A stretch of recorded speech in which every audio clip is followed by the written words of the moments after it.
Right guys, and welcome to Matt Fryer Golf, and I'm down at Trafford Golf Centre today, and this is something that I want to do forwards a little bit, moving forwards on the channel as well. Obviously, as you probably already are aware, I've started coaching now full time at Trafford Golf Centre, and I just wanted to share some of the improvements and some of the things that I've been working on with some of my students. So this is one of my students here, Russ, who's 72 years old. He's playing off an 16 handicap and looking to get down again, and one of the real big things he's been struggling with is his strike, his consistency of strike of the ball. And as we all know, or hopefully we're learning, that strike is king, and if we aren't actually striking the golf ball well, we're going to struggle to control the distance, we're going to struggle to control the curvature and the direction of the golf ball. So making sure that we're actually striking the golf ball consistently should be a real priority for everybody out there who's looking to improve their game. So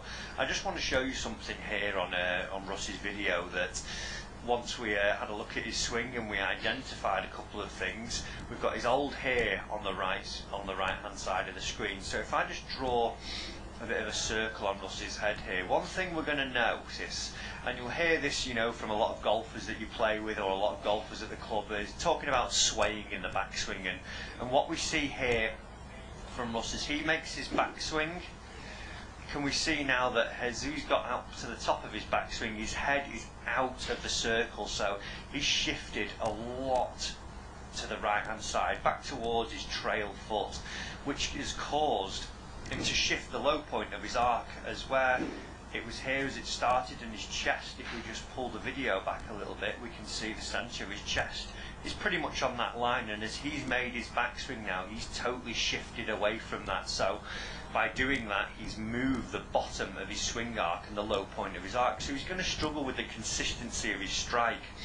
So as he's come through, what we noticed, he was getting a lot of fats and thins and real heavy contact on the mat before actually connecting with the ball.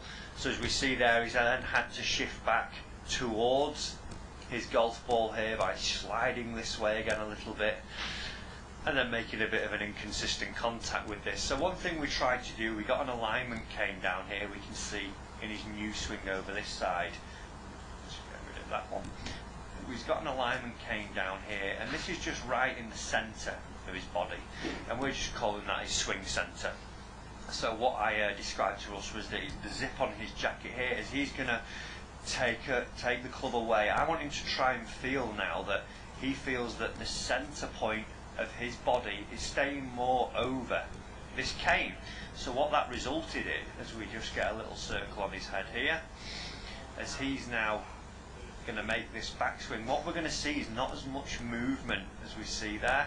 Yes, the backswing isn't perfect, but what we've noticed now is he's actually started to turn. He's turned his upper body against his lower body, and it's actually, in the backswing, he's not too far away from his similar position now. He's actually maintained a bit more height in his newer position here.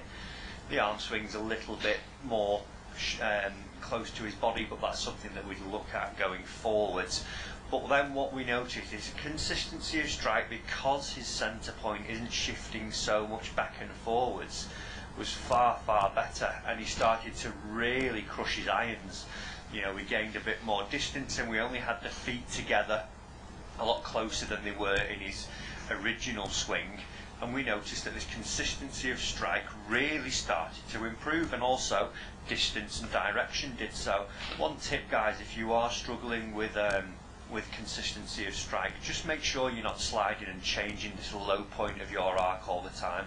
Maybe popping an alignment cane down here like Russ did, and just feel that your swing centre is starting to stay the same and not starting to move over the place all the time. You're actually keeping it pretty consistent and not sliding from left to right or back to front, as it were, so much. I hope you like this style of video, guys, and I hope you like me sharing a little bit more of what I'm doing in my teaching, and hopefully you can learn a little bit about what I try and teach to my lessons. If you do want to get in touch, all the information's in the description down below. Thanks for watching, and hopefully I'll see you soon up here, if not out on the golf course.